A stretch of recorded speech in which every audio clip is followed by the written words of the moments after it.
E vamos que vamos. Vamos que o dia só está começando, pessoal. Então, olha só. A nossa discussão clínica de hoje é bem interessante. Nós vamos falar de cirurgia mucogengival. E vamos falar de recobrimento radicular. De cara, esse tema nos faz pensar muito nos dias de hoje os fatores que levam um paciente à nossa clínica odontológica. Por muito tempo, o dentista achou que as únicas patologias que levavam o paciente à clínica seriam as doenças relacionadas à cárie e suas consequências, como, por exemplo, a hipersensibilidade de uma lesão em dentina ou uma dor espontânea, como a provocada na endodontia, quando se tem uma pulpite ou uma necrose pulpar, ou a doença periodontal que leva ao sangramento, à mobilidade.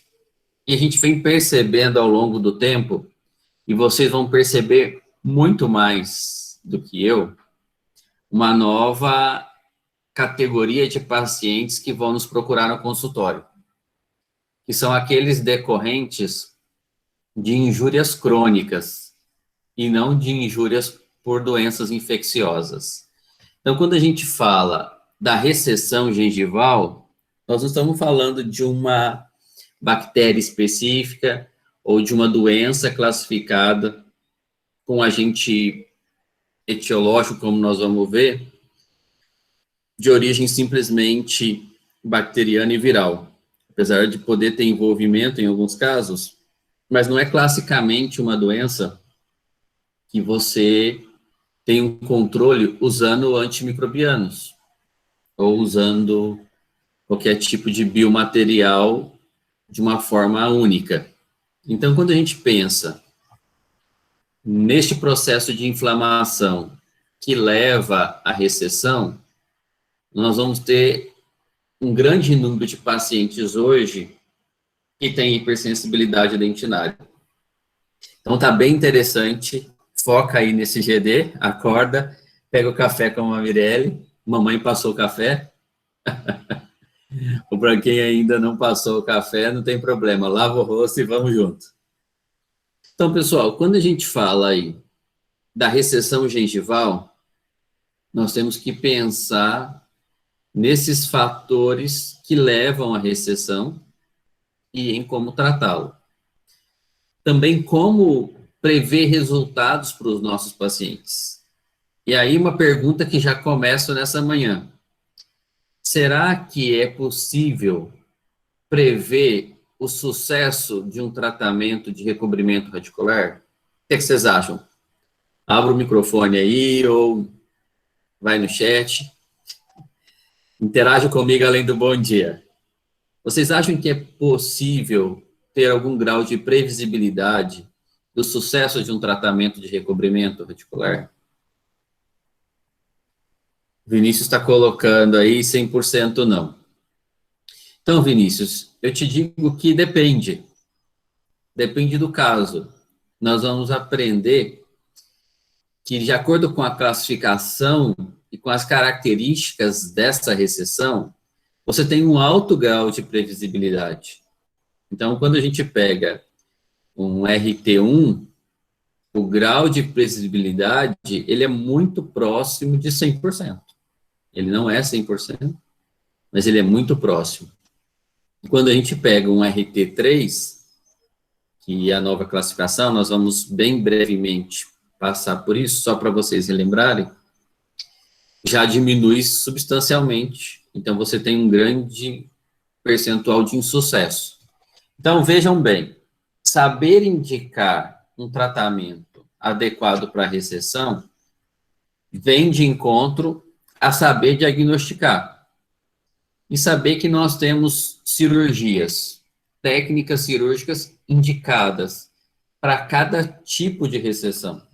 Então, entendam que a gente não fala aqui de forma genérica recobrimento radicular com técnica única. O recobrimento radicular, ele vai depender das características desse tecido periodontal, das características da papila, das características do osso e do tamanho dessa recessão. Se ela atinge somente um elemento ou se ela atinge mais de um elemento. Então, tem características que eu preciso muito olhar. Então, se eu tenho perda interproximal, eu já sei que eu não estou diante de um RT1. Então, o posicionamento do osso radiográfico vai me dizer o quanto que eu tenho de arcabouço para esse recobrimento. Além disso, eu posso ter o recobrimento em um dente, então são recobrimentos unitários, ou posso ter múltiplos dentes, como nesse caso aqui, em que você tem uma recessão que tem um tamanho significativo em dente anterior, expondo a região de cemento, então ela é múltipla, e esse caso, inclusive, eu vou mostrar para vocês como ele fica. Então, de acordo com o percentual, Vinícius, é isso. A previsibilidade, ela cai, mas se nós estivermos diante de um RT1, nós conseguimos muito sucesso para o tratamento. Então, é justamente isso. Eu sempre tenho que tratar a recessão? Uma pergunta. Eu sempre tenho sucesso? É outra. Qual é a previsibilidade para eu passar para o meu paciente? Porque, vejam, nós vamos falar aqui de técnicas quando nós trabalhamos com enxertos, e aí nós vamos falar também dos enxertos e dos diferentes tipos. Eu geralmente trabalho com a área doadora intrabucal. Isso tem um teor de investimento do paciente, então o valor que ele está investindo naquele tratamento, e junto com isso, eu posso ter um processo doloroso de uma área doadora do palato, por exemplo. Eu não posso submeter o meu paciente a um custo e a um tratamento doloroso se eu sei que a chance de sucesso é mínima.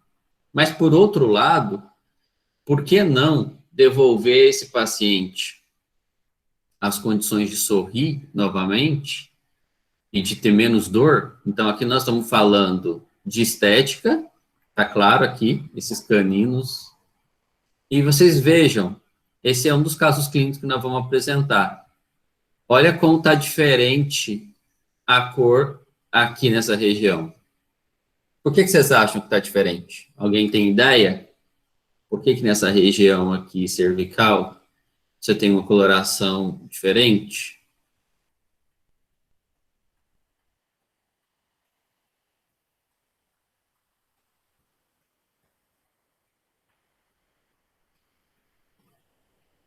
E aí, pessoal, o que vocês acham?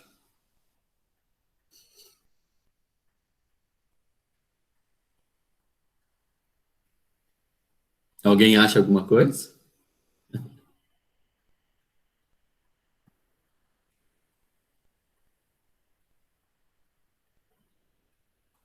Então, o Iago chutou aí uma hipótese, enxerto gengival livre. Não, aqui, por incrível que pareça, nós vamos ver, Iago, nesse caso clínico, que é um caso de um dentista, inclusive, em que, por conta da estética, se colocou uma resina mais rosa, tentando imitar uma gengiva na restauração. Então, em vez de usar uma resina A1, B1, usou uma resina de tecido gengival, ou seja, uma resina de coloração rosa, para tentar simular e passar despercebido nas restaurações e no sorriso. E, na verdade, evidencia mais ainda. Então, é possível trabalhar com prognóstico, é possível trabalhar com previsibilidade, é possível ter sucesso. Para isso, é importante a gente entender os processos etiológicos. Então, para o pessoal que está acordado aí, como o Vinícius e como o Iago, esse tema é muito relevante. Vocês vão lembrar, quando estiverem o ano que vem nos consultórios de vocês, e chegar um paciente com recessão, vocês poderem ofertar para ele esse cuidado. Então, além de ser uma possibilidade de melhorar a estética, também faz com que o paciente evite a dependência eterna de Sensitive, Sensodyne. Então, tem muitos pacientes que vivem eternamente dependentes de cremes ou de dentifrícios com dessensibilizante, sendo que a gente pode resolver. Mas, para resolver, precisa entender, precisa estar acordado agora, às 7h30 de quarta-feira, para a gente poder discutir isso que é fundamental. Então, na etiologia das recessões, se eu perguntasse para vocês aí, ó, hoje eu estou carente, eu quero ouvir vocês. Se eu perguntasse, o que é a causa da recessão? O que é a primeira coisa que vinha à cabeça de vocês?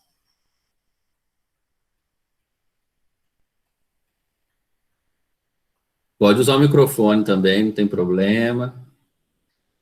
Trauma, trauma, trauma. Ó, o Zé Vitor apareceu aí, acordou. Maria Eduarda, doença periodontal. Bom dia, Zé Vitor. Se eu falar para vocês que nada disso é etiologia primária de recessão gengival. Professor, como assim? Já chega chutando balde. Pois é, por isso que é bom a gente conversar, porque a gente tem coisas que a gente acha que sabe sobre o assunto, depois a gente vai aprofundar um pouco mais. Então, veja bem, se eu falasse para vocês agora, às 7h50 da manhã, doce de leite causa diabetes. Vocês achariam que está certo ou não, essa afirmação? Doce de leite causa diabetes.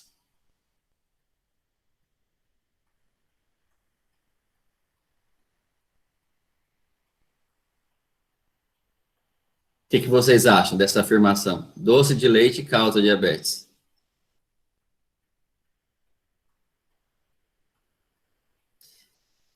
Falso.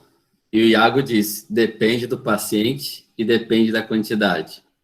Então, veja bem, pessoal, esse é o conceito mais simples para a gente poder entender etiologia de recessão. Doce de leite não causa diabetes. O que causa diabetes, nós sabemos que é uma deficiência na insulina, seja na atuação de secreção do pâncreas, seja na atuação periférica dela nos tecidos. Então, eu posso comer um pote de doce de leite, se eu tiver insulina suficiente e regulada, ela vai conseguir quebrar esse açúcar, armazená-lo de uma forma adequada, em glicogênio, e eu não tenho diabetes por comer um pote de doce de leite. Então, escovação traumática. Todo mundo fala que escovação traumática e biofilme são os principais fatores causadores das recessões. E eu digo para vocês que eles podem acentuar, assim como o doce de leite. Mas o que causa a recessão, gravem isso. Não esqueçam jamais. É inflamação. Tá? Então, inflamação gengival vai levar à recessão. Agora, o que pode desencadear a inflamação, aí sim, nós temos causas traumáticas e temos causas bacterianas e virais ou mistas. Então, vejam bem, assim como no diabetes, o que causa o diabetes é uma deficiência na insulina, seja na sua expressão, seja na sua atuação, o que causa a recessão é inflamação. Então, sem inflamação, eu não vou ter recessão. E essa inflamação, ela está diretamente relacionada à qualidade, à quantidade e às características do meu tecido gengival. Então, quanto mais fino for esse tecido, menos proteção ele tem, mais a inflamação vai conseguir destruí-lo. Quanto mais espesso, mais proteção ele vai ter, mesmo que ele tenha um grau de inflamação, ele vai ter menos chance de se migrar mais apicalmente. Então, veja bem, escovação traumática é um fator que pode levar à inflamação, porque todo trauma, quando eu bato a escova, eu estou causando traumas nesse tecido. E esses microtraumas vão gerar inflamação, e a inflamação leva à recessão. A partir do momento que eu tenho microtraumas e começo a ter os primeiros momentos de recessão, eu começo a ter um pouco de sensibilidade sobretudo ao frio. E aí, muitos pacientes, Elisa, deixam de higienizar essa região porque dói quando passa a escova. E aí eu vou ter o acúmulo de biofilme marginal e apical. E aí, então, eu tenho essa interação mista, que é o mais comum de levar às recessões. Ou seja, um trauma causando inflamação. Após esse trauma, no início da recessão, dor, o paciente deixa de higienizar, acúmulo de biofilme. Isso retroalimenta os processos de inflamação.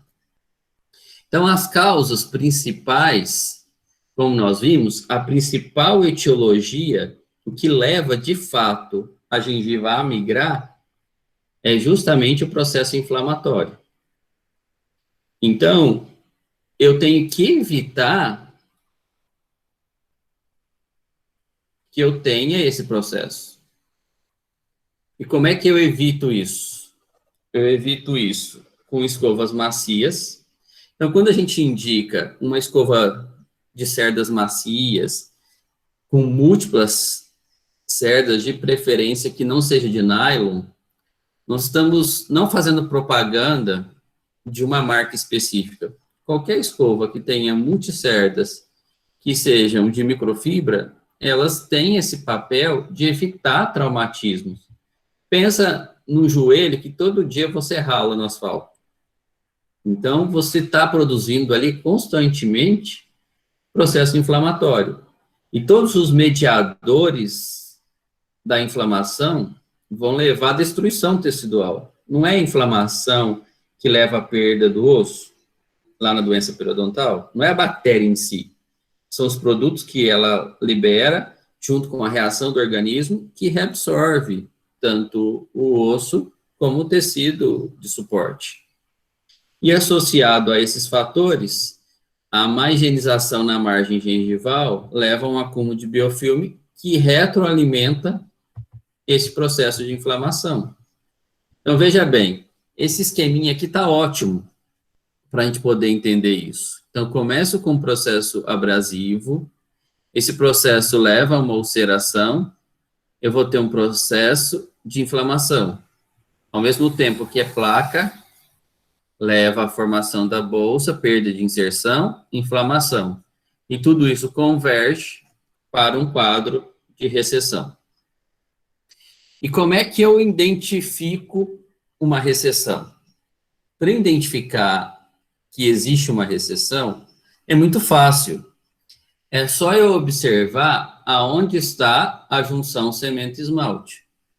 Então, a gente sabe que, de uma forma fisiológica, a gengiva, ela se posiciona próxima à junção cimento-esmalte ou levemente acima da junção cimento-esmalte. Então, se aqui no traçado aqui estiver a junção cimento-esmalte, eu vou ter a gengiva posicionada ali de 1 a 2 milímetros no paciente mais jovem.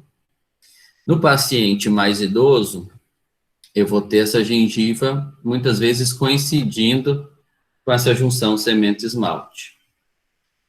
Toda vez que eu consigo enxergar a junção cimento-esmalte, ou seja, quando a junção cimento-esmalte está exposta e a gengiva ela está posicionada de uma condição mais apical, eu estou diante de um quadro de recessão. Então, como é que eu defino recessão gengival? Como deslocamento da margem gengival para apical. Então, a posição fisiológica, que é de 1 a 2 milímetros mais para a coroa, ou seja, 1 a 2 milímetros mais coronal da junção esmalte-cemento, acaba migrando para uma posição mais apical.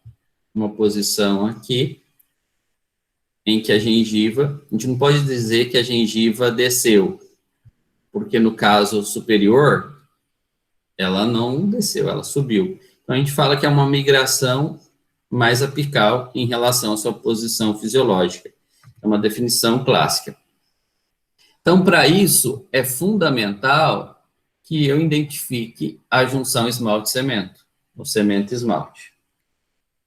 E aí, um ponto fundamental é que, às vezes, o paciente chega para nós restaurado, uma classe 5, que me impede de identificar totalmente essa junção esmalte-cemento ou cemento-esmalte.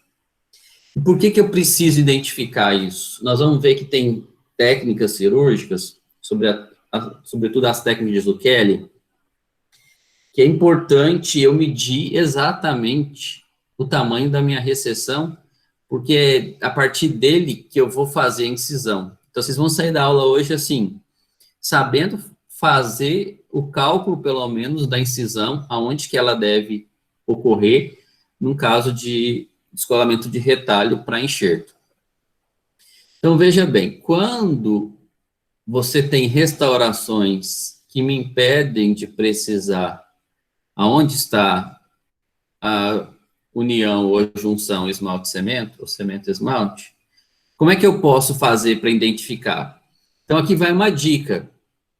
Se o dente homólogo, então aqui, se eu estou diante de um elemento, que é um canino, eu vou pegar o homólogo dele e vou tentar medir da borda incisal até a junção esmalte-cemento. E aí, com a sonda, pode ser a periodontal mesmo, e tem as medidas, eu vou projetar aqui e vou verificar aonde se encontra a junção esmalte-cemento. Ou, um aspecto que também é possível, é quando eu removo essa restauração, e aí nós vamos entender que, em muitos casos, quando eu tenho excesso de restauração, eu não posso fazer um recobrimento sobre um excesso de restauração. Do mesmo jeito que eu não posso fazer um recobrimento sobre um degrau. Por isso que nós temos as classificações de RT positivo e negativo. Então, nós vamos brevemente relembrar, né? Então, RT1, o RT2, o RT3, e positivo ou negativo, dependendo do degrau, se é maior ou menor nesse termo de cavidade. Então, percebam, não é à toa que a gente faz uma classificação, não é só para ter teoria, é porque ela faz toda a diferença na previsibilidade que nós falamos e no planejamento. Então, nunca fazer recobrimento sobre excesso, porque aí eu não vou ter um processo de nutrição adequado sobre esse meu enxerto, e também nunca fazer sobre degrau.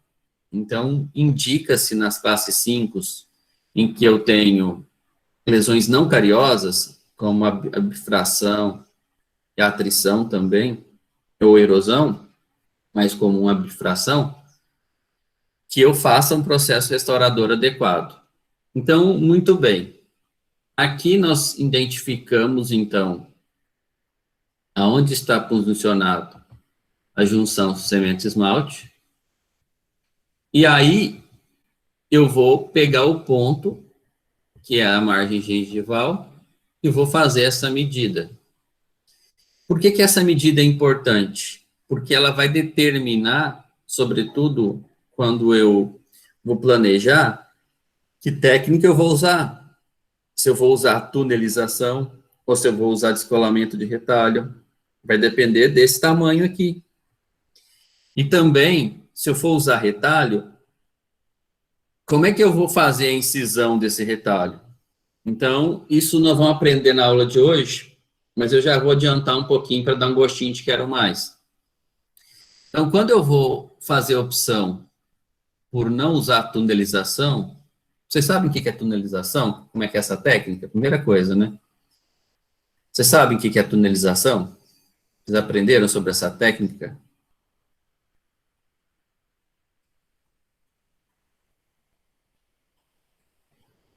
Alguns sim, outros não. Então, vai ser legal, porque vocês vão ter a oportunidade de ver bem didaticamente como é que é essa técnica. Então, na tunelização, a gente não vai fazer relaxante.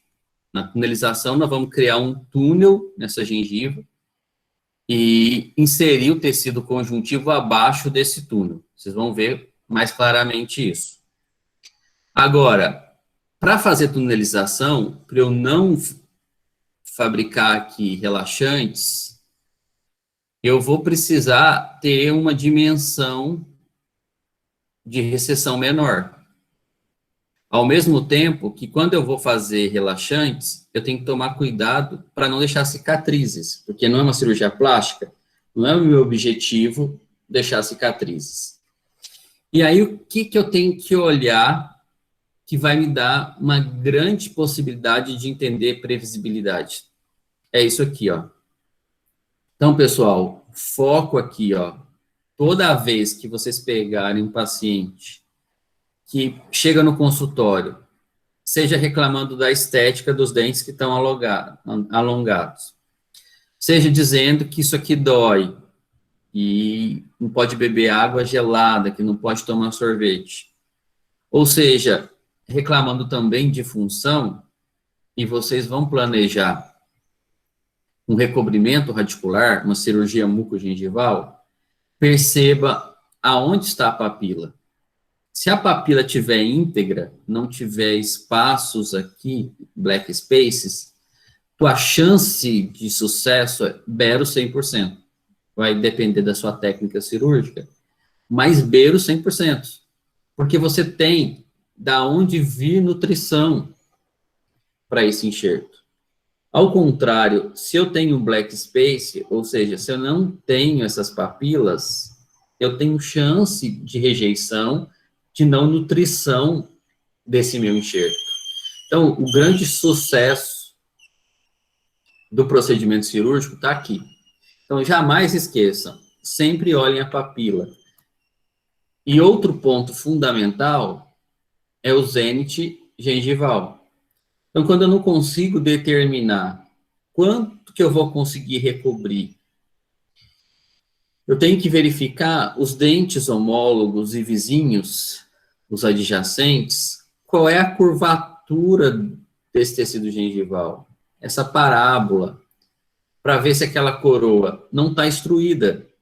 Porque, às vezes, muitos dentistas querem recobrir um dente que, na verdade, perdeu o antagonista e está extruído.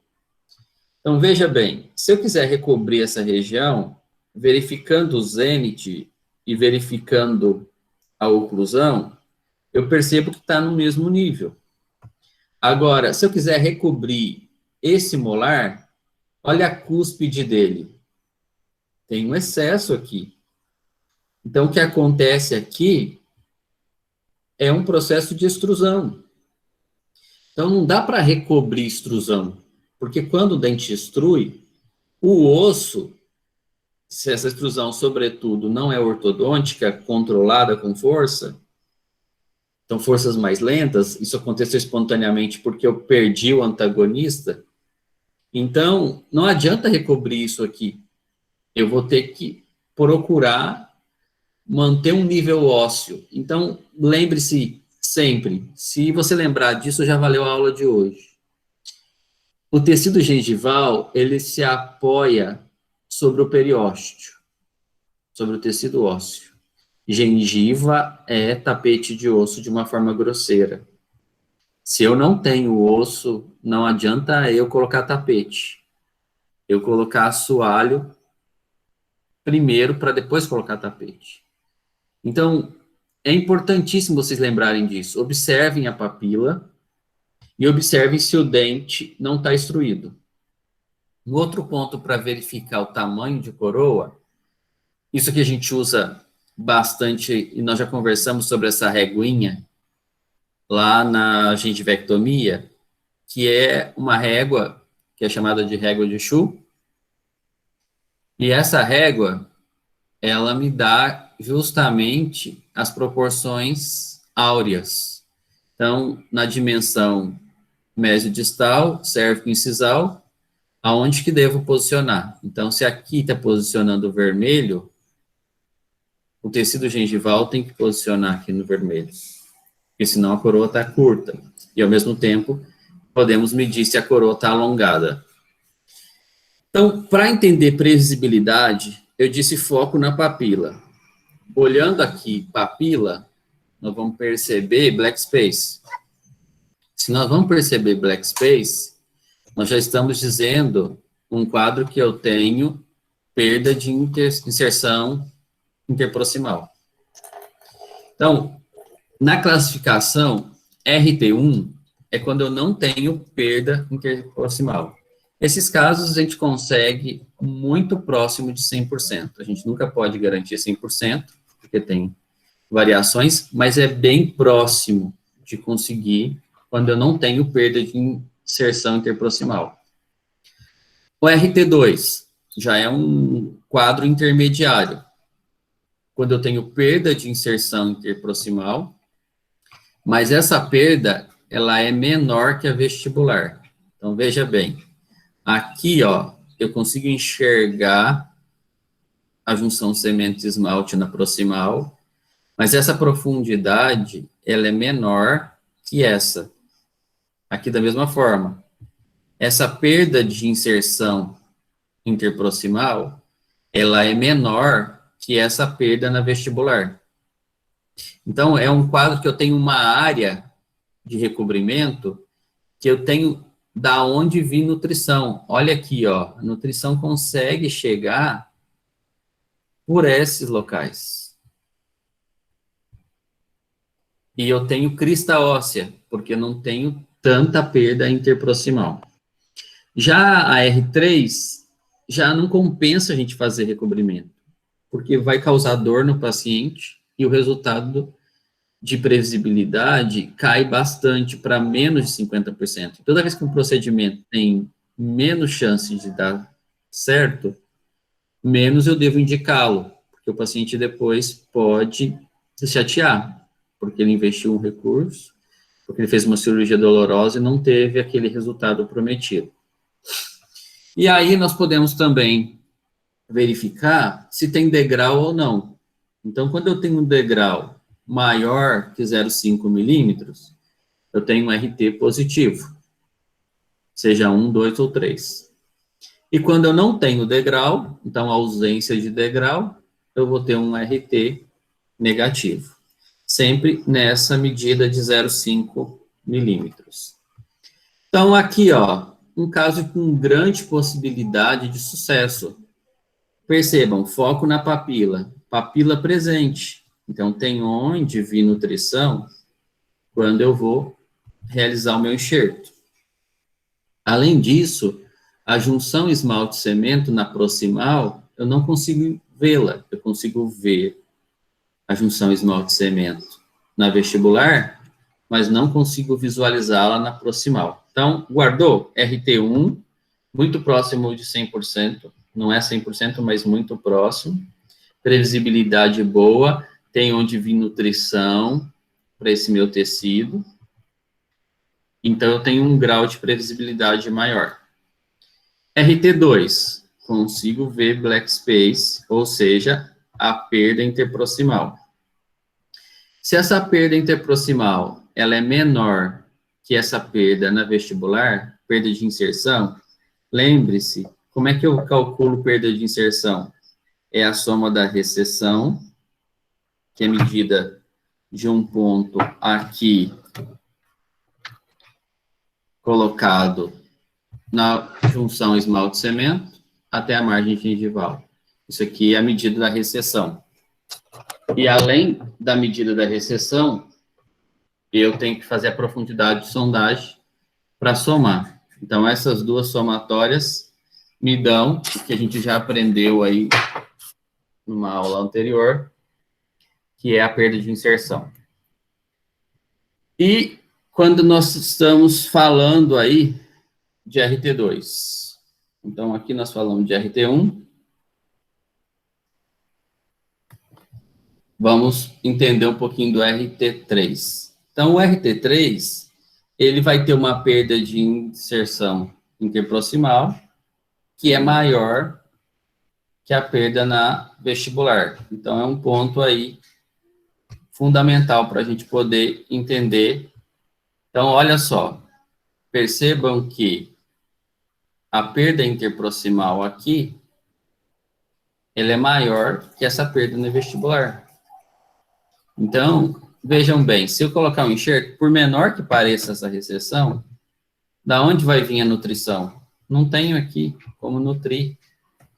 Então, a área aqui de recobrimento, apesar de parecer pequena, ela é desfavorável na medida que a perda interproximal, ela é maior que a perda na vestibular.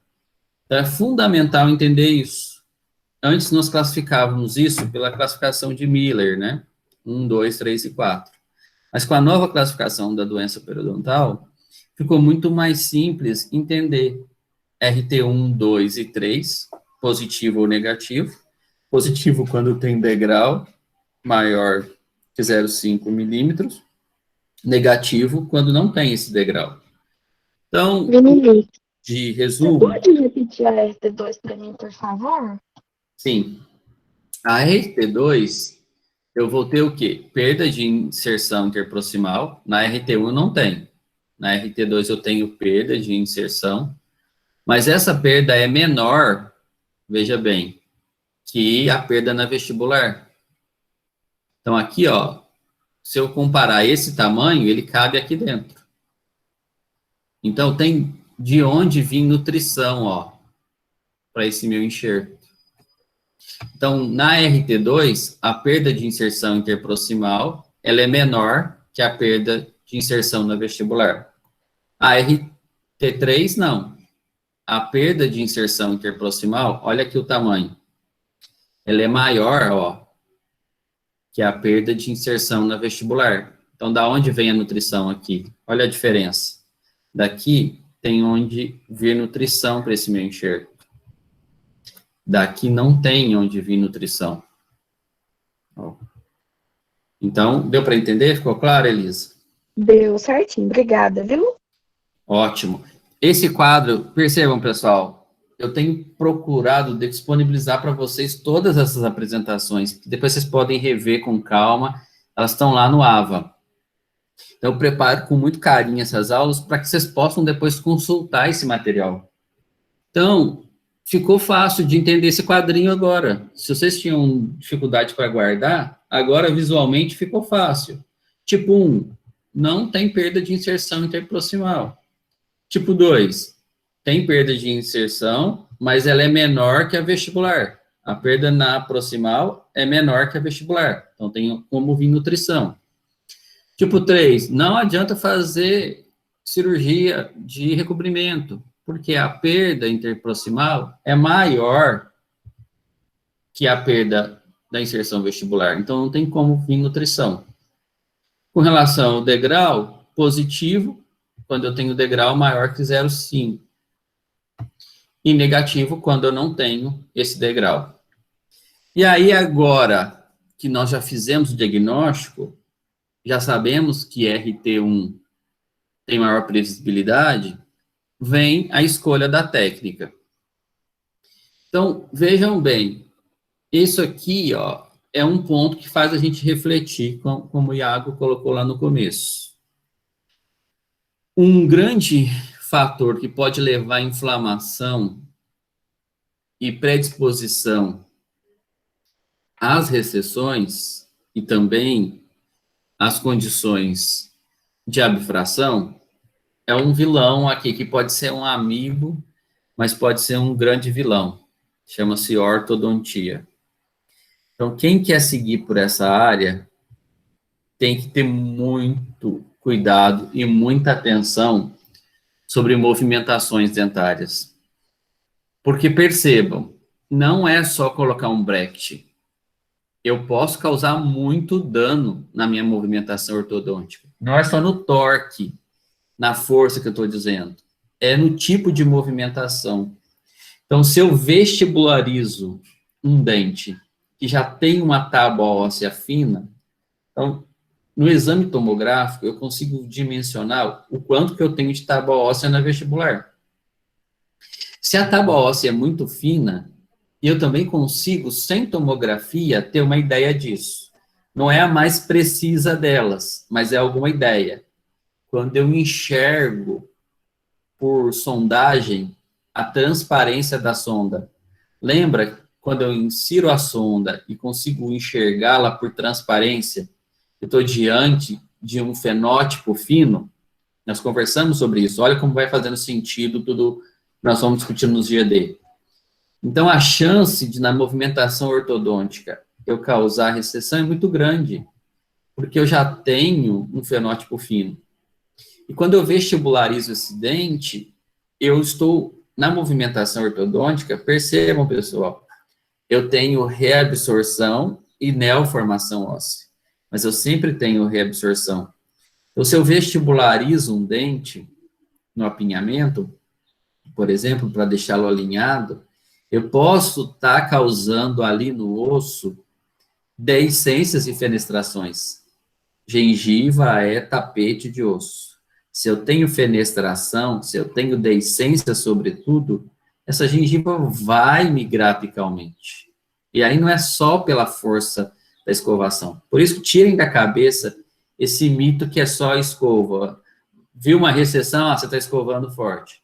Pode ser um fator desencadeador. Mas temos outros. O principal fator é a inflamação.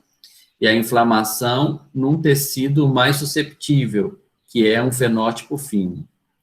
Então, aqui, ó, se tentou mascarar essa recessão com uma resina mais rósea. Existem até resinas para vender no mercado. Mas as limitações deste tipo de restauração, primeiro, que resinas mudam de cor.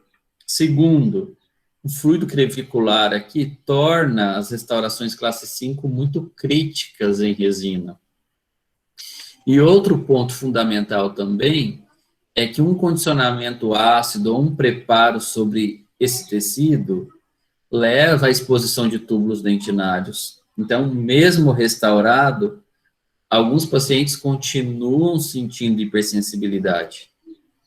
E aí, na escolha da técnica cirúrgica, veja bem, nós vamos perceber que algumas características, tanto estéticas como de extensão, vão indicar a minha escolha cirúrgica. Então, eu posso fazer um enxerto submerso, então eu não tenho relaxantes, eu vou estar fazendo uma técnica que é um túnel, pelo qual eu insiro um tecido conjuntivo. Eu posso fazer um enxerto gengival livre. O enxerto gengival livre, ele está contraindicado em regiões estéticas.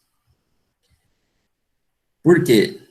Então, aqui, ó, contraindicado se eu quero estética. Então, professor, quando que eu uso um enxerto gengival livre?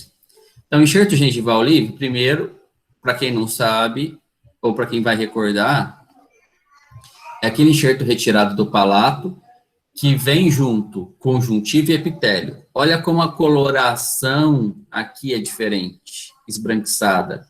Por quê? Eu tenho o epitélio do palato diferente desse epitélio da mucosa gengival. Então, esse tipo de enxerto, ele é indicado quando eu quero proteger implantes. Então, aqui, ó, percebo, implante, implante. Implante em região posterior, que eu quero um tecido, pensam que a gengiva é periodonto de proteção. No enxerto, eu não vou ter tecido gengival, ligamento periodontal. Eu vou ter mucosa, tanto que eu não tenho gengivite em implante, eu tenho mucosite. Então, essa mucosa, quanto mais queratinizada, mais proteção ela vai dar. Então, hoje em dia, basicamente, enxerto gengival livre só está indicado para recobrimento de exposição e para proteção em área posterior de implantes. Também posso não realizar enxerto do palato. posso somente deslocar coronalmente, ou seja, para a coroa, um retalho. Isso só faz sentido se eu tenho uma recessão pequena e se eu consigo posicionar esse meu retalho sem tensão. Porque se eu posicioná-lo tensionado, a tendência é recidivar. E eu preciso observar também como é que é a inserção muscular. E, sobretudo, se eu tenho algum fator também traumático. E aí entra dois fatores traumáticos. Piercing, sobretudo o piercing lingual, traumatizando a região anterior inferior. E tem também a inserção de freios, que ficam sempre tracionando ou puxando esse tecido mais apicalmente. Então, nós vimos que podemos ter um enxerto submerso, ou seja, num túnel. Nós vamos ver certinho essa técnica, vocês vão adorar, que é a tunelização. Nós podemos ter enxerto gengival livre, quando eu retiro do palato o tecido conjuntivo com o epitélio e coloco diretamente nessa região. Percebam que aqui não está submerso, aqui está diretamente, por isso o gengival livre. Posso não fazer enxerto nenhum, só deslocar um retalho coronalmente. Por que coronalmente? Porque no sentido da coroa. Ou técnicas que são mais previsíveis. A técnica de Zucchelli, por exemplo, é essa. Nós vamos ver com detalhes. É um deslocamento de retalho mais um enxerto de tecido conjuntivo. Professor, me dá um macete agora. Qual técnica escolher? Vamos lá. Eu posso, quando essa recessão ela é pequena, ela é rasa, ou seja, eu medi da junção esmalte-cemento até a margem gengival e deu um valor até 2 milímetros. Lembra quando, eu vou conferir o mapa com vocês, que eu sempre pedia para vocês medirem a recessão?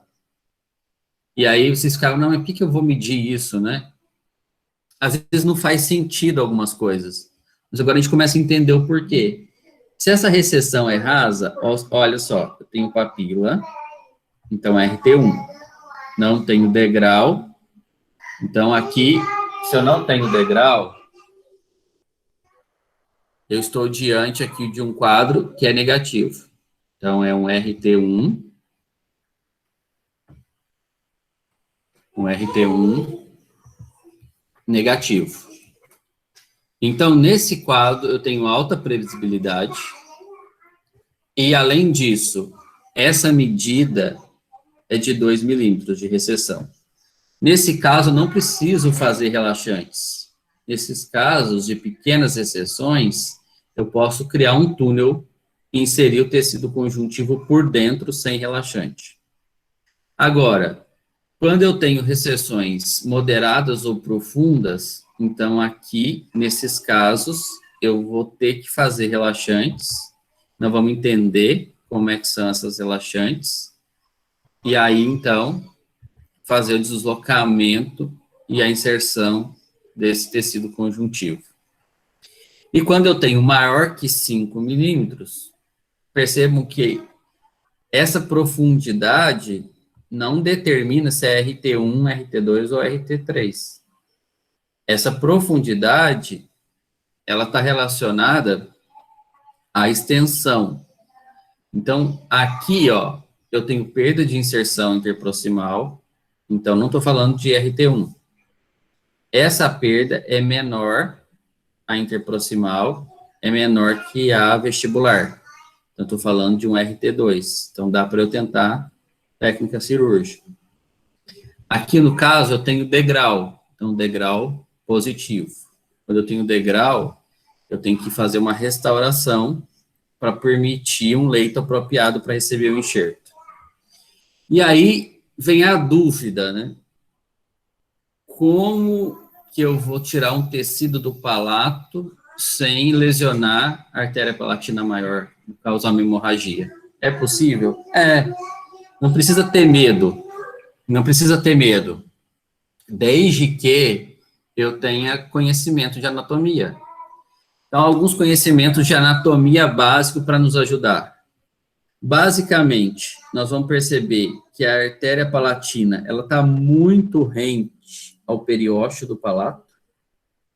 Então, isso significa que se a minha incisão, ela for mais superficial, não aprofundar a totalidade da lâmina de bisturi, se eu pegar só uma lâmina 15C, a metade dessa lâmina, jamais eu vou atingir a artéria palatina, porque ela está mais rente ao periósteo. Então, eu não vou tocar lá no fundo do palato. E, além disso, tem a distância também que ela está no palato, dependendo das variações anatômicas. Então, é lógico, se eu tenho um palato mais raso, ela vai estar em torno de 7 milímetros aqui. O palato da maior parte das pessoas, ela vai estar 12 milímetros. E um palato muito fundo, ela vai estar 17 milímetros. Então, vamos entender que altura e profundidade fazem diferença para não pegar a artéria. E qual tipo de enxerto eu quero. E a qualidade desse enxerto é fundamental. Olha que esquema bacana para entender isso. Então, vimos que na maior parte das pessoas, uma média das pessoas, a artéria palatina, ela está a 12 milímetros da palatina do dente, considerando aqui o segundo molar. Percebam também que eu não posso fazer incisão rente ao tecido gengival na palatina, porque eu tenho um espaço biológico, então eu tenho 3 milímetros. Então, eu tenho aqui esse intervalo de 3 milímetros afastados do dente, até subtraindo 9 milímetros, porque 3 mais 9 daria 12, então eu teria afastando 3 até 9 milímetros para eu não atingir a artéria palatina. E aí também vem outra consideração.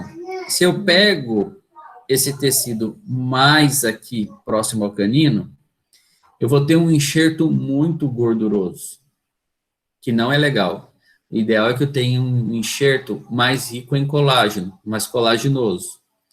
Se eu pego mais aqui no molar, eu vou ter um enxerto que é muito rico em glândulas.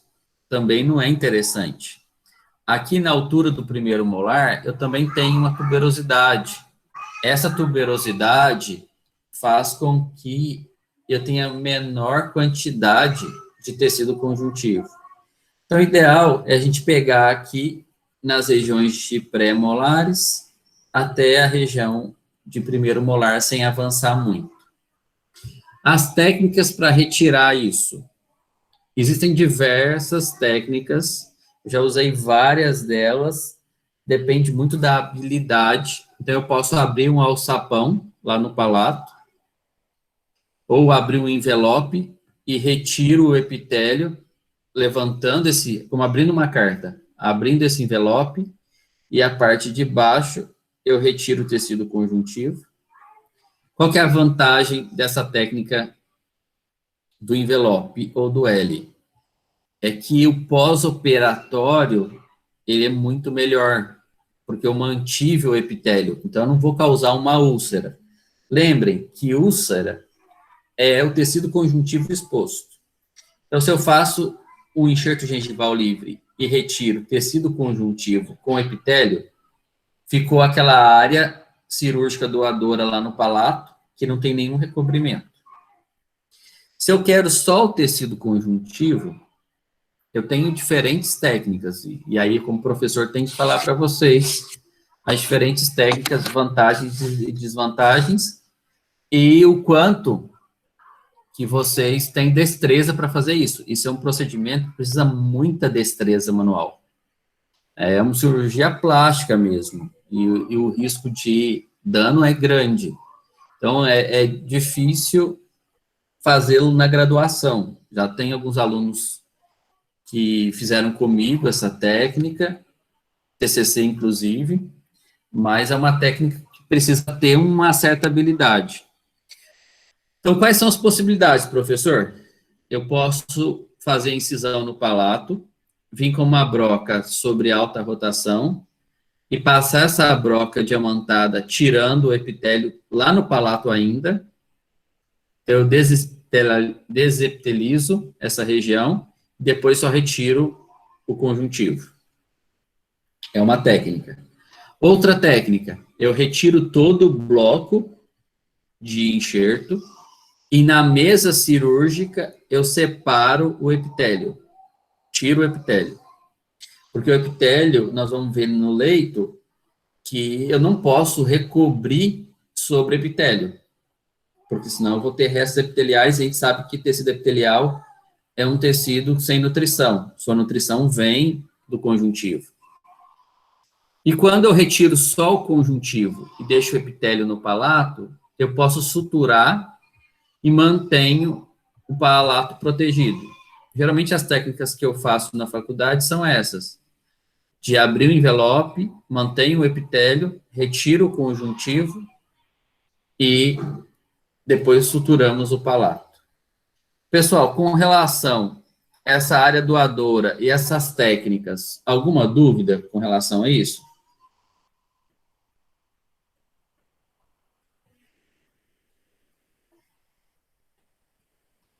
Tranquilo, pessoal?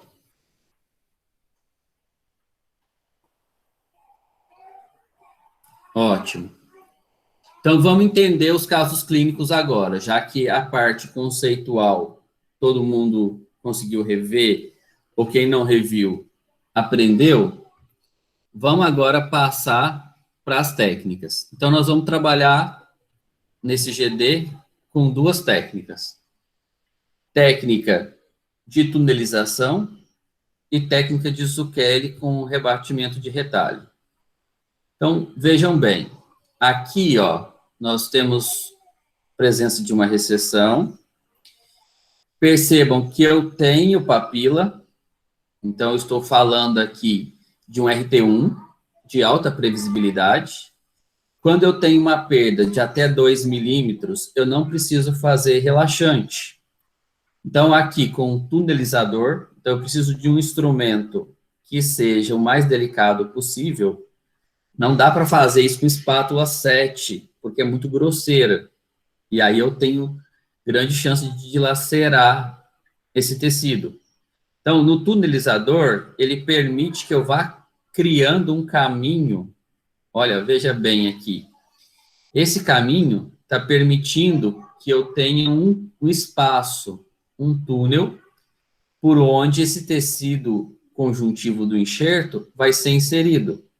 Então, veja bem, eu não descolei, eu não fiz incisão nessa região com lâmina de bisturi, eu só vim com o tunelizador. Então, percebam que ele está aqui por transparência, ele tem uma aparência aqui como um molte, né? Aqui, ó, microlâmina, fazendo uma liberação das fibras musculares. Percebam que aqui, ó, para liberar fibra muscular, está além da linha mucogengival. Então, aqui está a gengiva inserida, acima dela, ó, lá em cima, está fazendo descolamento das fibras. Por que esse descolamento de fibras? Para permitir um reposicionamento mais coronal e o túnel está feito.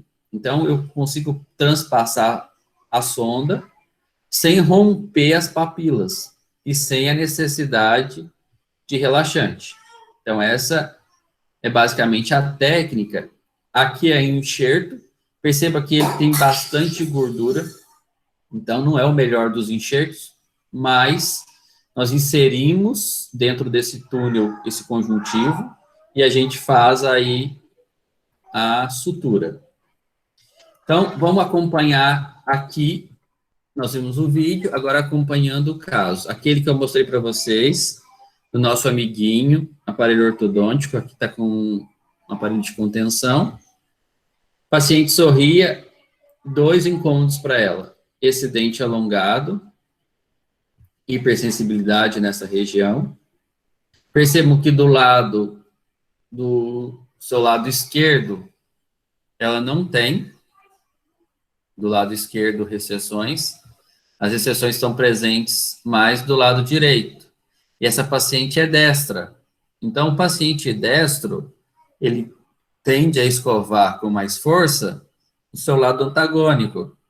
Então, percebam, pegue a mão como se fosse simular pegar uma escova.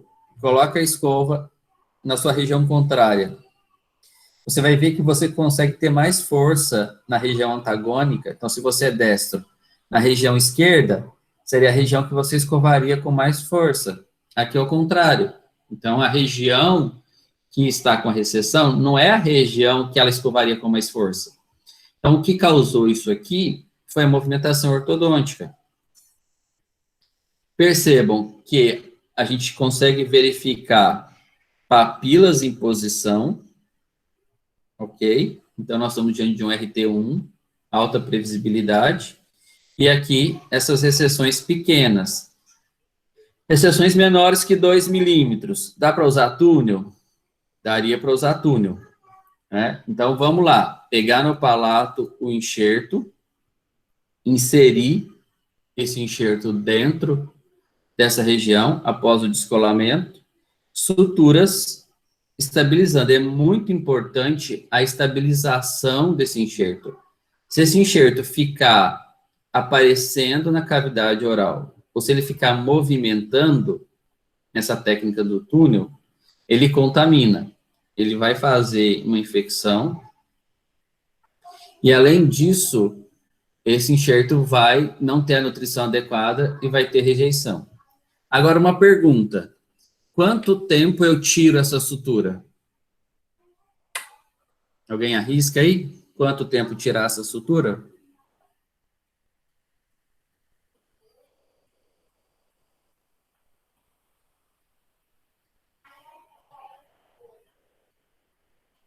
E aí, pessoal? 7 dias eu tiro a sutura? O que vocês acham? Tem duas possibilidades. Uma o Eduardo colocou aí. São fios reabsorvíveis. Agora, caso eu não use fio reabsorvível, estou usando aqui um nylon 6.0. Quanto tempo eu tiro essa sutura? Não pode ser 7 dias, porque 7 dias você não vai ter ainda a neovascularização desse tecido.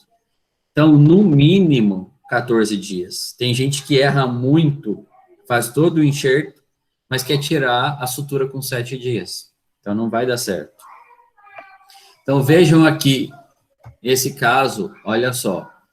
Então, RT1, em que eu tenho alta previsibilidade, eu tenho uma recessão de AT2, a gente consegue inserir o enxerto de tecido conjuntivo. Então, em tecido conjuntivo, nós estamos tirando aqui todo o epitélio. Não dá para inserir epitélio aqui dentro, senão vai ter rejeição.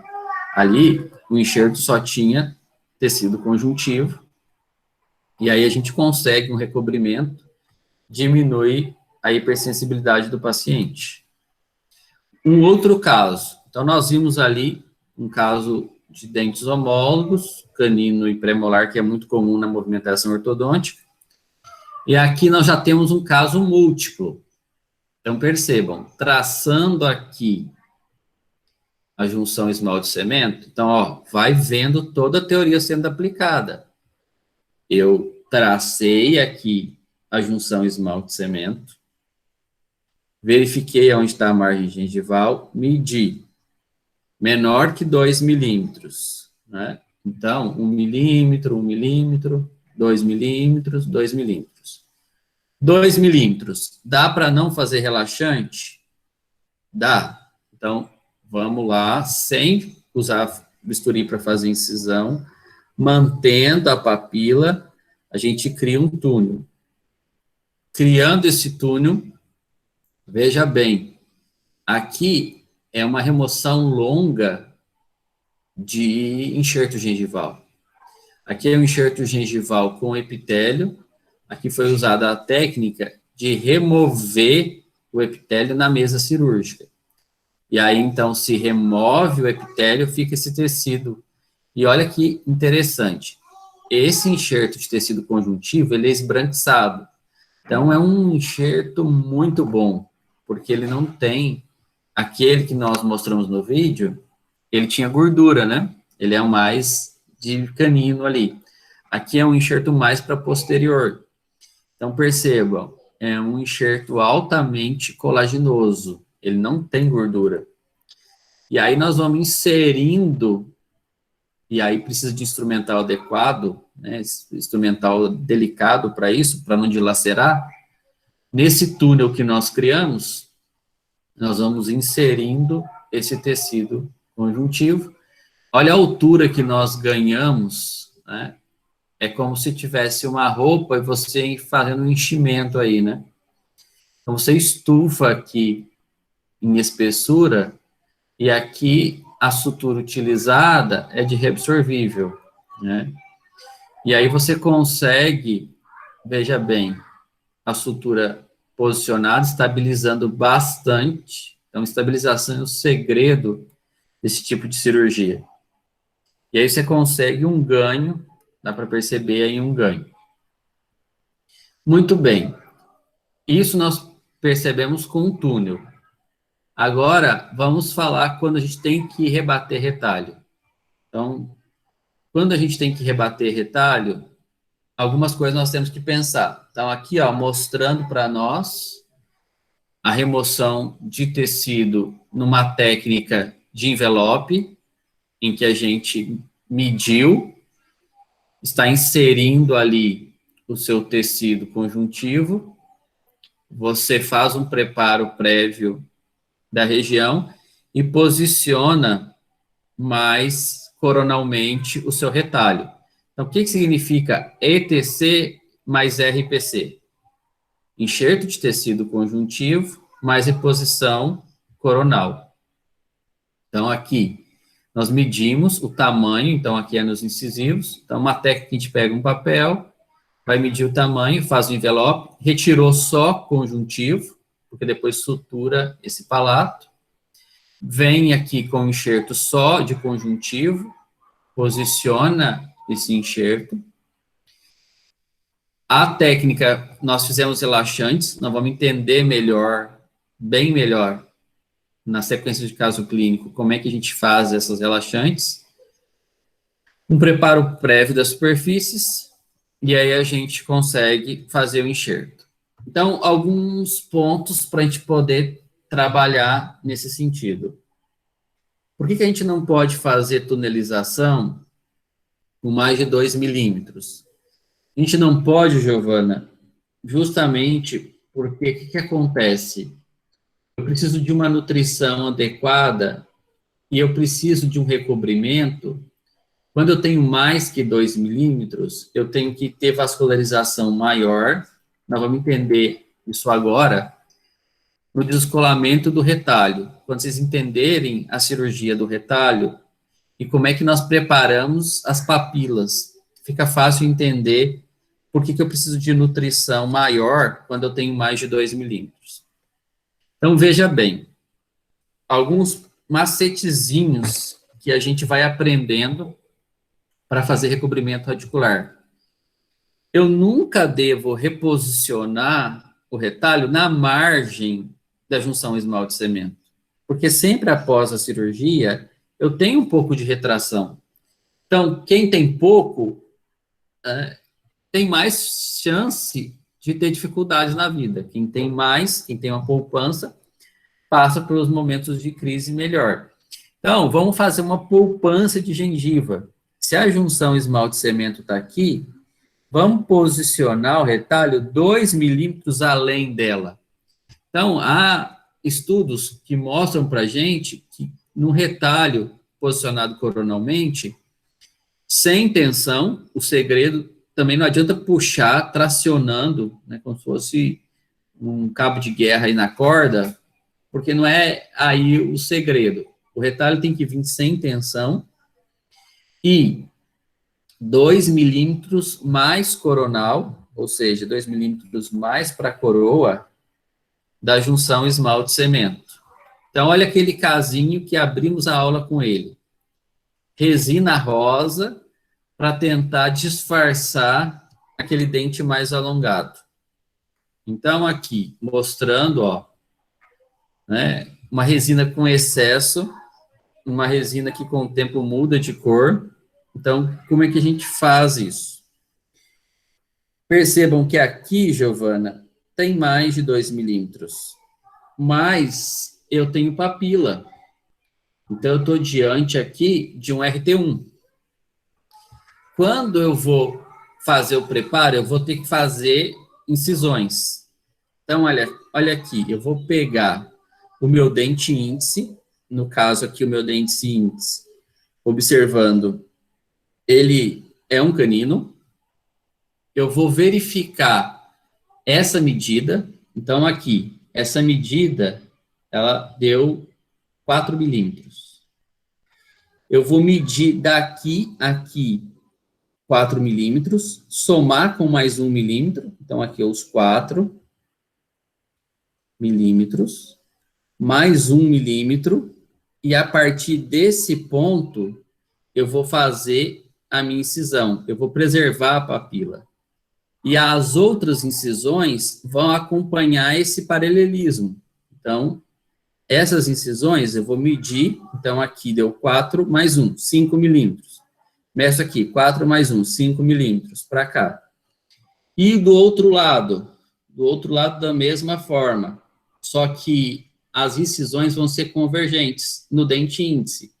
Então, aqui, 4 milímetros, ó, 4, por isso que é importante eu medir 4 mais 1, e aí, aqui, ó, vai se encontrar.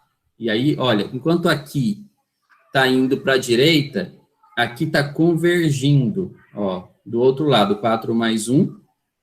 Então, a gente está fazendo as incisões no sentido que converge. Vamos ver isso mais facilmente aqui, ó, nesse exemplo do caso. Então, veja bem, medir aqui é o roxinho. Então, é essa medida mais 1 milímetro que vai ser o ponto que eu vou fazer a minha primeira incisão. Olha o sentido dessa incisão. Aqui nós estamos falando a distal do dente. E a mesial do dente, mesma coisa. Medir o tamanho da recessão mais 1 milímetro e vim nesse sentido. Todas as outras incisões vão acompanhar esse mesmo direcionamento. E aqui, esse mesmo direcionamento. Então, aqui, ó, mostrando mais claramente. Essa medida é fundamental. Não é à toa que a gente mede a recessão, porque a gente utiliza ela mais 1 milímetro para fazer, então, a direita ou a distal, sempre as incisões vão encontrar no dente.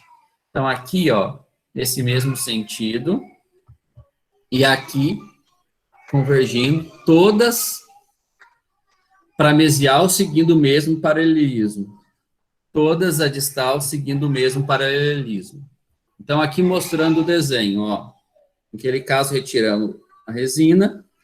Olha o paralelismo, ó. A medida e realizando o paralelismo. E depois, nós vamos descolar. Então, entendam que aqui, eu vou só passar suavemente a lâmina do bisturi. Eu não vou tocar no periósteo. Por que eu não vou tocar? Porque eu não quero aqui um retalho total. Aqui eu quero um retalho dividido. Então, eu vou bem suavemente fazer aqui as primeiras incisões e depois, quando eu faço o descolamento, nas relaxantes, aí sim eu quero um retalho total lá no fundo. Aqui, mais próximo da raiz, eu quero um retalho dividido. Então, percebam, aqui, ó, ficou a papila, não fui fazendo os cortes, né? Então, percebam, ó. Então, aqui eu tenho o que eu chamo de papila anatômica. E aqui eu tenho a papila cirúrgica, que é a nova papila. Então, esse tecido vai descer e se posicionar aqui. Mas eu não posso posicionar esse tecido sobre esse epitélio. Então, eu tenho que tirar esse epitélio ou com a lâmina de bisturi ou com tesouras, para que esse tecido, que é a minha papila cirúrgica, possa recobrir aquela que era a minha papila anatômica. Outro ponto importante.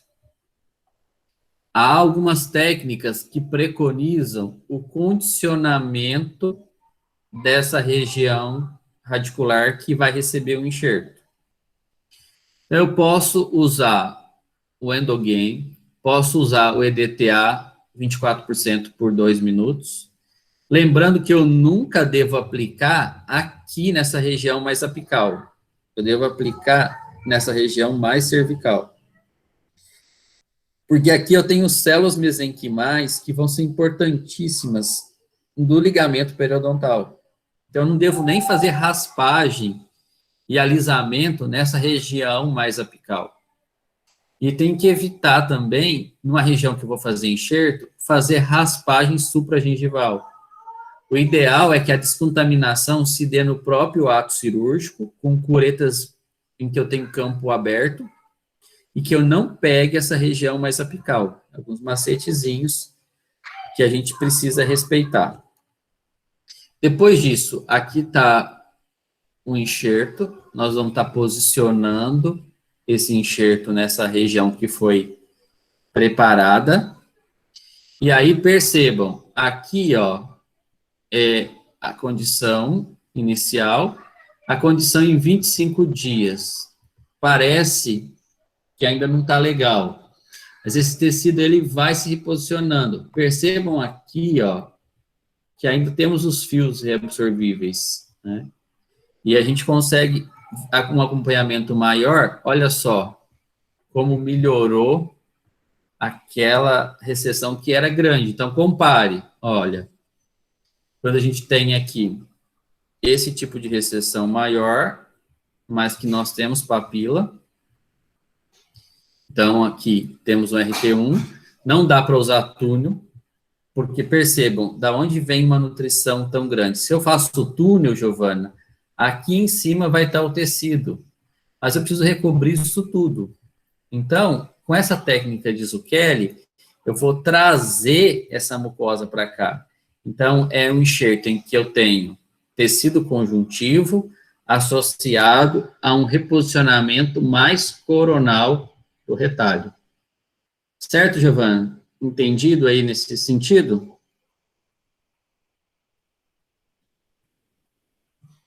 Beleza, vamos então agora, comparando aí, depois de 90 dias, mudou bastante, né?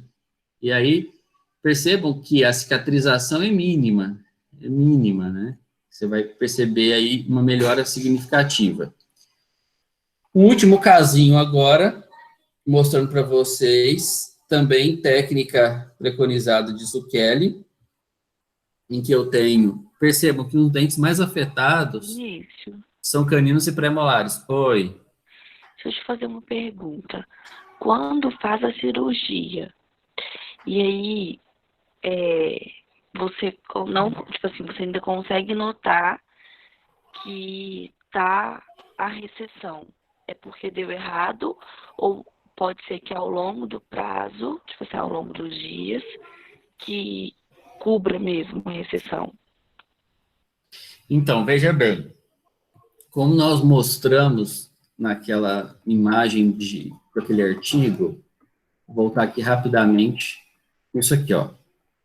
Primeiro ponto, eu nunca devo posicionar o meu retalho na junção esmalte-cemento. Eu devo sempre ter uma gordurinha, porque o que é esperado, Karina, é que eu tenha uma recessão e não uma formação. Então, se após a cirurgia passou um tempo e já tem recessão, não espere que você vá ganhar. A tendência é perder. Por isso que as margens não podem estar tensionadas, porque se elas estiverem presas puxando, não tiver deitada sobre a região radicular, ela estiver sendo puxada para a região radicular, com o tempo essa musculatura vai movimentar e como um freio hibrida, vai puxar isso para mais apical. E depois da cirurgia, sempre eu tenho mais recessão. Por isso que esse artigo coloca que eu tenho que posicionar 2 milímetros além da junção esmalte-cemento. Então, se depois da cirurgia o tecido já está com recessão, não espere que vai ganhar, tá? Então, veja bem aqui, ó. Aqui, ó, pós-cirurgia, você já tem uns espaços aqui. Depois, ó, você tem uma remodelação, mas você não ganha em altura. Você só remodela. Então, a tendência é remodelar fazendo um zenith, beleza, ok, mas nunca ganhando mais do que aquilo que você posicionou. Vamos ver esse casinho aqui agora, último, que dá para explicar bem isso também. Então, percebam, alta previsibilidade para o Vinícius, ó, papila presente, ok, RT1. Por isso que serve classificação, né, para poder embasar a nossa ação. Preparo biomecânico. Então, preparo da raiz. Nunca vou fazer raspagem antes. Aqui, por essa medida, veja, 1, 2, 3, quase 4. Não está indicado o túnel. Aqui eu vou ter que fazer relaxante. Preparo químico da raiz, EDTA 24%, 2 minutos. Aqui vou ter que fazer incisão, já que eu não vou fazer túnel, vou ter que fazer incisão. Então, veja bem. Aqui, ó, medir essa região. Então, a medida daqui mais 1 milímetro. Aqui é unitário, mas nunca esquecer que tem que haver uma certa correspondência voltado, então a gente chama isso de convergência, voltado para o dente índice. Então, se aqui é o dente índice, incisão, ela tem que ser convergente para esse dente. E a relaxante, aí sim, ela tem que ser divergente, para ter mais nutrição. Então, aqui, eu passo o bisturi bem de leve. Por quê? Porque aqui eu vou querer um retalho dividido. Eu não quero que venha junto o periósteo. Eu quero que esse leito fique. Essa papila vai ficar, é a papila anatômica, que vai depois ser retirado o epitélio dela para receber a papila que eu formei aqui, ó. Aqui é a nova papila que eu formei, que é a papila cirúrgica. Então, percebam, começo aqui com o tulenizador, então, não entrei com bisturi aqui, ó, para não dilacerar. O bisturi só fez levemente, sem tocar o osso, uma incisão. Aqui, ó, tá vendo que tá mais sangrante? Aqui tocou o osso, porque aqui no fundo eu quero um retalho total. Aqui, próximo à coroa, eu quero um retalho parcial. Depois que eu fiz isso, eu vou ter que tirar esse epitélio, aqui, ó, desepitelização da papila e as incisões relaxantes. Olha aqui. Então, vejam bem essa região aqui exposta, olha lá onde está o osso. Então, não tem recessão à toa. A recessão vem acompanhada da perda óssea. Essas papilas que ficaram, nós tiramos o epitélio dela, porque se continuasse o epitélio, quando eu puxar aqui, vai ser um tecido sobre o epitélio. Eu não posso deixar epitélio por baixo. Então, aqui a gente tira o epitélio para ficar só conjuntivo, para quando a gente inserir o enxerto. Então, percebam, olha que enxerto bonito, né? Um enxerto basicamente perfeito, porque ele não tem tecido amarelado gorduroso, né? A medida desse enxerto é aproximadamente 10 milímetros, a área doadora, lá do palato, suturado do envelope.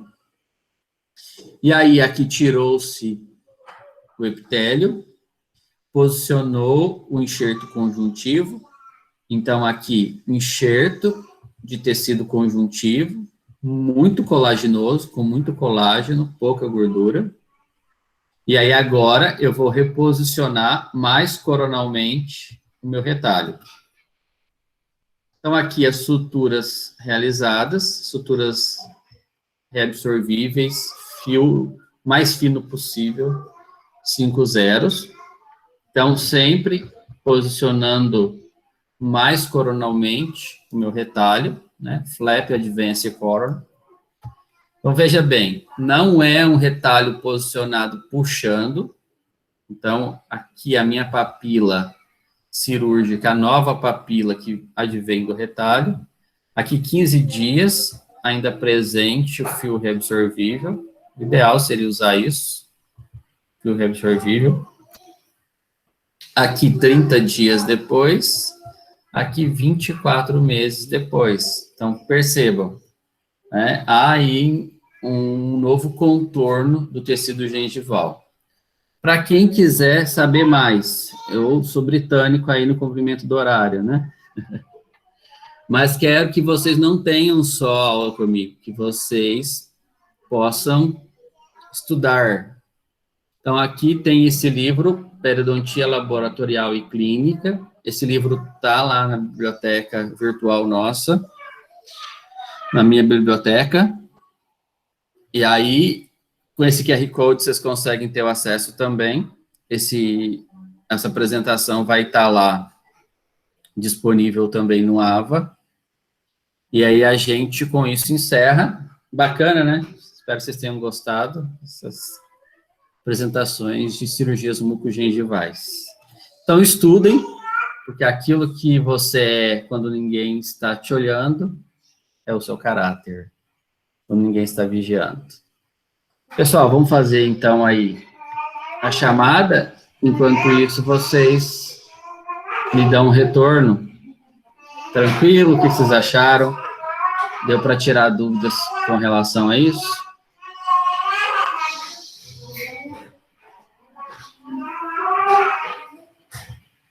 Bacana? Legal, né? Muito bom. Pessoal, vocês têm algum tema para a próxima aula? Eu pensei na próxima aula a gente trabalhar com lesões de furca, tratamentos para lesões de furca. Mas queria ouvir de vocês se vocês têm alguma sugestão, algum tema que vocês gostariam aí que fosse trabalhado, podem sugerir, viu? Eu vou trazendo os temas que vocês vão me pedindo por mensagem, mas eu acho que furca é uma coisa que acontece bastante e a gente não sabe muitas vezes como tratar, se põe enxerto ósseo, se não põe, a gente sabe medir, né? Maria Eduarda, furca 1, 2, 3. L1, 2, 3. Mas e aí? Como tratar L1, como tratar L2, como tratar L3? É um desafio. Podemos trabalhar, então, com esse tema? Ótimo. Chamada, então. Ana Carmen, Ana Paula Betina, Caroline, Eduardo, Flávia, Giovana Zanin, Gustavo, Elisa, Iago, Isabela, Isadora, Isabela, Jéssica, José Vitor, Júlio, Karina, Caroline, Kelly, Lídia, Lorena, Luane, Luiz Felipe, Maria Eduarda, Jéssica, Júlio, Karina, Caroline, Kelly, Lídia, Lorena, Luane, Luiz, Maria Eduarda, Miguel, Milena, Mirelle, Stephanie, Tayane, Vanessa.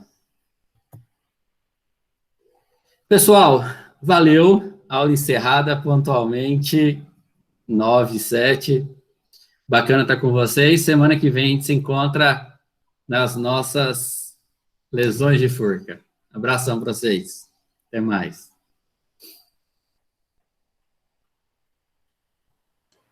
Vinícius, me tira uma Oi, dúvida, Iago. não é Vamos lá. relacionada à matéria, não, mas Tranquilo. eu lembro que estava vendo outro dia desse, relacionado a equipamento odontológico, e tinha umas canetas com LED.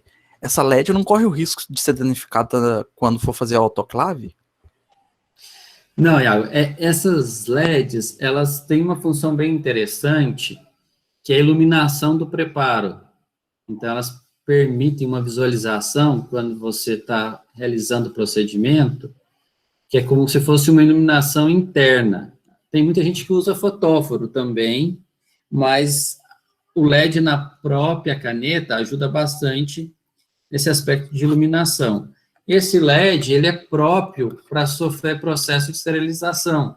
Então, ele tem um tratamento apropriado de resistência à temperatura para suportar a esterilização. Então, ela não...